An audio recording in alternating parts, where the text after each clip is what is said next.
এত বছরে আপনার অ্যাকাউন্টে কোনো টাকাই জমা হয়নি, সব টাকা জমা হয়েছে আপনার স্ত্রীর অ্যাকাউন্টে। আর সেটা নমিনিও আপনি না, অন্য কেউ। কি বলছেন ভাই?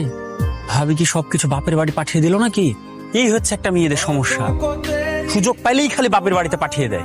ভাই আপনি একটু থামেন, উত্তেজিত হবেন না। বাপের বাড়িতে পাঠাইছে কিনা এটা এখন শিওর না, অন্য কেউ হইতে পারে, নাও হইতে পারে। তাহলে আমি আপনাকে শিওর করে দিছি, খালি নামটা বলেন। শামসুল আলম সুমন। সুমন? ভাই সুমনটা আবার কে? ভাই কি বাইরে থাকতে দেশে জমি জমা কিনছেন? কিনেছে মানে? ভালোই কিনেছে। এই কার্ডটা রাখেন।